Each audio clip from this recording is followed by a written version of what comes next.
Aktyor səhnədə bir qayda olaraq qarşılıqlı təsir göstərən, rəqabət aparan, bir-birini tənzim edən və bir-birinə keçən psixofizioloji prosesi yaşayır.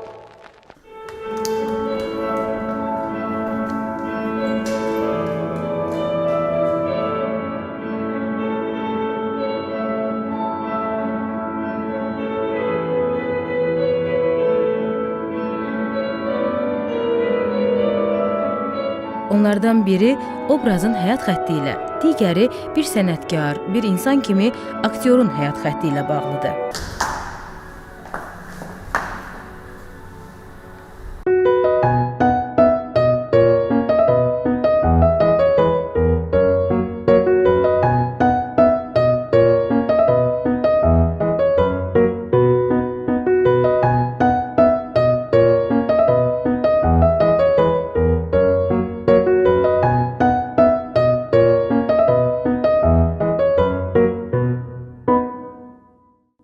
Balaca vaxtlar, yəni 6-5 belə yaşlarımda şənliklərdə, bayramlarda milli rəqslər canlandırırdım.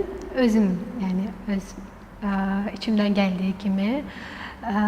Bunu deməli mənim öz doğma bibim kəşf edir, görür mənim içimdəki bu rəqsə olan sevgiyi, marağı və məni Bakı Xoreografiya məktəbinə istəyir ki, təhsilimi artıq burada davam etdirim. Profesional şəkildə. O məni bura gətirir bir neçə dəfə. Amma elə bil ki, mənim yaşım çox uyğun gəlmir, yəni qeydiyyat üçün. Məktəbin axıranı deyir ki, bəs yaşı uyğun gəlmir də. Müəyyən vaxtdan sonra biz sizə xəbər verəcəyik, gələrsiniz qeydiyyata eləyərsiniz. Lakin bibim çox belə qorxur qeydiyyatı qaçıracaq, yəni o şansı itirəcək. Ona görə məni hər ay gətirirdi və deməli belə mənim bu sənətə ilk adımlarım yəni bu şəkildə baş verir. Amma mənim sənətlə ilk tanışlığım, bu sənətin gözəlliyini, bu sənətin necə profesional şəkildə davam etdirəcəyimlə bağlı hisslər, duyğular mənə 8-ci sinifdə oxuyanda baş verir bu, məndə bu hisslər canlanır. Deməli, mənim kumirim, necə deyimsə, Diana Vishnova, mən bu insana və bu şəxsə çox böyük sevgi bəsləyirəm. Bu sənətə qarşı sevgimin canlanmasında çox böyük rol oynayır. Onun Carmen Suitasını canlandırdığı səhnəyə mən izləyəndən sonra mən artıq bu sənətin gözəlliklərini, mən o səhnəyi görəndə mən içimdə bu hisslər canlandı ki, mən olmalıyam. Bu mən, yəni bu mənəm. Yəni mən də belə olmalıyam. Mən o işığı gördüm. O səhnəyi mən izləyəndə o işığı gördüm və belə mənim bu sənətlə bağlı düşüncələrim, fikirlərim profesional şəkildə canlanmağa başladı. Səncə ətrafındakılar sənin sənətin haqqında nə düşünür? Onların təbii ki, o qədər bilgisi və məlumatı yoxdur bu sənət haqqında. Daha çox mən aşılamağa çalışıram onlara bu sənətin gözəlliklərini. Belə ki, mənim öz ailəm, şəxsən anam, atam bu sənətə çox gözəl baxır, çox yaxşı baxır, yaxşı cəhətdən baxır və sənətin incəliklərini başa düşürlər. Bu da onlarda necə yaranır? Təbii ki, mən solo rollar ifa eləyəndə onları çağırıram. Teatr və yaxud hansısa bir teatrda iştirak ifa eləyəndə tamaşaçı kimi onları çağırıram. Onlar mənə öz qızları kimi yox, mənə elə gəlir, şəxsən mənim öz qızları kimi yox, bir balerina kimi baxırlar və bu məni çox xoşbəxt edir. Hətta ki, və belə ki, mənim ətrafımdakılar yəni yaxşı baxırlar, məncə yaxşı baxırlar. Mən onların iç dünyasını təbii ki, çözə bilmərəm, amma məncə gözəl baxırlar, yaxşı baxırlar bu sənətə qarşı və mənə qarşı. Balerinaların karyerası tez bitir. Amma əslində səncə balerinanın karyerası əslində nə vaxt bitir? Tez bitir, yox, məncə 30-40 yaş, əslində 36-38 belə yaş, bu yaş səviyyəsinə kimi bizim orqanizmimiz imkan verir bizə. Yəni lazım olduğu şəkildə, tam şəkildə həm texniki cəhətdən, həm əhval-ruhiyyə cəhətdən bu vaxt dövrünə kimi 30, 35, 38 belə yaş dövrünə kimi sən ifa eləyə bilərsən. Necə var, necə lazım olduğu kimi, lazımı qədər. Ancaq artıq karyeraya çatanda sən bu vaxta baxmır, bu nə vaxta baxır, bu nə yaşa baxır, bu sənin içindəki səndə qarşı olan sevgiyə baxır. O sevgi artıq sənin içində sən hiss etmirsənsə, bitibsə, sənin deməli karyeran da bitib. Mən belə düşünürəm, mən belə görürəm. Yəni məncə belə olmalıdır əslində. Mən dedim ki öz-özümə, çünki məndə var elə hiss, mənim uşaqlığımdan o ego ilə olan savaşım, çox egoizmlə olan savaşım var. Hələ indiyə kimi düzü bastırmışam, amma yəni olub. Bu hiss məndə olub. Mən inkar edən deyiləm. Mən deyə bilmərəm ki, mən ideal insanam. Xeyr, hamının içində bu hiss olub və mən bu hissi heç vaxt təəssüflənməmişəm ki, heç vaxt tərəfini tutmamışam belə bir şeyin. Yəni dedim ki, səhnəyə çıxmamışdan qabaq o özü də elə bir an olmuşdu ki, mən ondan sonra ifa edirdim. Bu həmin rolu. Dedim ki, Zəhra, sən gördün, sən onu nəzər yetirdin onun roluna ki, gördün necə orada oynadı. Sən bunun üstündə də oynamalısan, bunun üstündə, yəni üst səviyyə olmalısan və sən bunu heç o yerə çatmama və sən əgər bunu sən istədiyin kimi ifa etdin, sən dedin ki öz içində, hamı sənə dedi ki, sən ondan yaxşısan, nə bilim nə, yenə olmamalıdır ki, elə bir his ki, mən yaxşıyam, deməli mən yaxşısam, mən ən yaxşıyam. Bu his heç vaxt səndə olmamalıdır. Çünki əgər sən öz sənətinin, öz sənətə olan sevgini egoizm uğruna fəda edirsənsə, sənin heç cür inkişaf edə bilmərsən sən. Yəni bu sənətdə həmişə bu his hamıda var, amma baxır kim necə tənzimləyir bu hissi. Mən elə düşünürəm, yəni. Rəqabət və uğurdan danışmışkən, yeri gəlmişkən elə uğurların haqqında da biraz bizə söhbət açasan. Uğurlarımdan danışım. Uğurlarımdan danışa bilərəm ki, mən Qəmər Almazzadanla birinci il beynəlxalq müsabiqədə klassik və milli rəqs üzrə ikinci yer laureatıyam. Klassik rəqs üzrə solo ifada. 2015-2016-cı illərdə baş vermiş bu müsabiqə. Bəli, ikinci yer laureatıyam. Ondan sonra məndə Gənclər Günü münasibəti ilə mən 2018 və 2020-ci illərdə Mədəniyyət Naziri tərəfindən həmin illərdə uğurlu fəaliyyətimə görə fərmanla mükafatlandırılmışam. Fəxri fərmanla mükafatlandırılmışam. Bundan yanaşı mənim ən böyük uğurum balet sahəsində, balet peşəsində ən böyük uğurum. Mən belə nəticələndirirəm ki, Qız Qalası baleti olub 2019-cu ildə canlandırdığım Gülyanaq obrazı ilə birlikdə. Mənim balet sahəsində dönüm nöqtəm olub, belə deyim ki, yaxşıya doğru müsbət cəhətdən. Yəni, mən o obrazı heç cür nə unuta bilərəm, nə yadırğaya bilərəm. Mən bunların heç birinə, yəni, xəyanət eləyə bilərəm obraza qarşı, belə deyim ki, yəni, obraz mənim həmişə qəlbimdə olacaq, həmişə məndə başqa yer olacaq, yəni, başqa gözəl yer olacaq, mən belə düşünürəm ki. Balet artistləri hər zaman sanki harasa uçurlar. Səncə bu səhnə geyimi ilə əlaqədar deyil ki? Uçmaq necə deyim, şəxsən mən heç vaxt uçmaq istəməmişəm harasa. Əksinə səhnədə qalmaq istəmişəm. O səhnənin aurasını həmişə içimdə hiss eləmək istəmişəm. Yəni uçmaq, necə deyim, bu şeydən qaçmaq kimi mən baxıram uçmağa.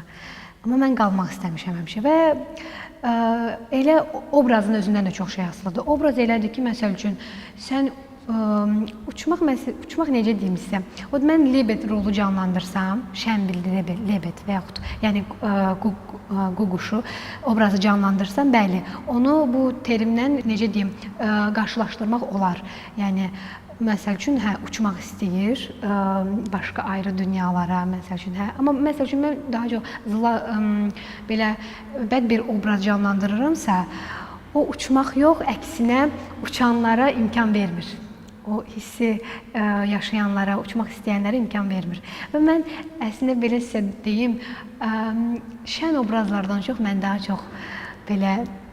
çox necə deyim, qəmgin obrazları, qəmgin və əsəbi, içindəki o hirsi tamaşaçıya ötürməyə çalışır, o səhnəyə onu canlandırmağa çalışır, içindəki hissləri yəni biruzə verməyə çalışır. Mən daha çox belə obrazlar istəmişəm.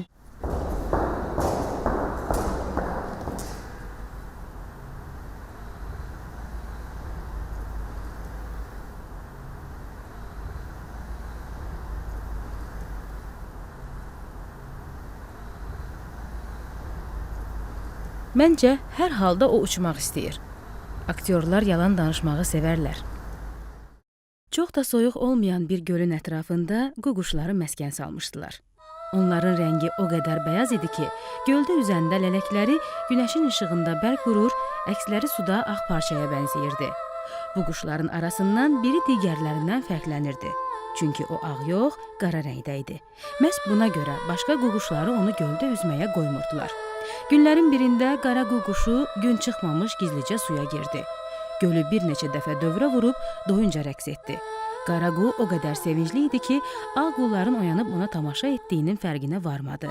Günəşin al şəfəqləri olmasa da, göldə üzmək xəyalı gerçəyə çevrilən qara qu sanki işıq saçırdı. Bu mənzərəni seyr edən ağ qullar anlayır ki, onların gözəlliyinin səbəbi günəşin parlaq işığıdır və qara qu heç də onlardan çirkin deyil. Əksinə, onun gözəl görünmək üçün nə günəşə, nə də ağ rəngə ehtiyacı var.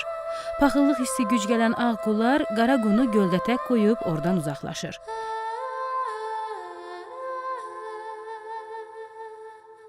Qara qu rəqsini bitirəndə ətrafda heç bir quş gözə dəymirdi. Göldə tənha qaldığını görən qara qu özünü itirdi. O təkliyi sevmirdi.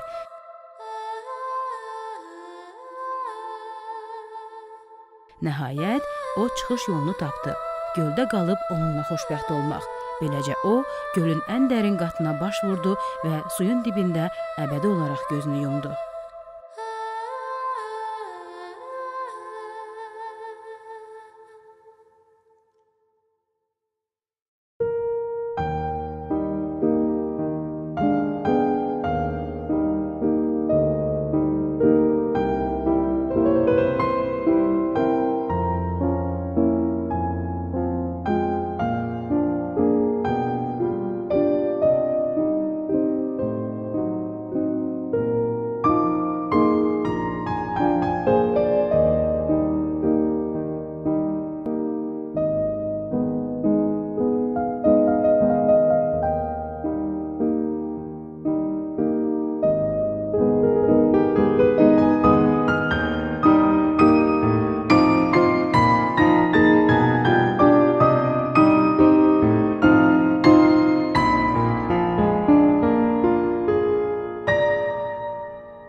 Zəhra, səhnədəki olan həyəcan ki var, onu hansı hisslə müqayisə edə bilərsən?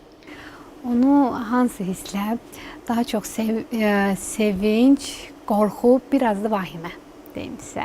Bunların üçünün birləşimindən əmələ gələn bir hiss edirəm, sözün düzün deməli olarsam. Daha çox belədir ki, kulis arxasında daha çox o hissləri keçirirəm. Amma artıq səhnəyə çıxanda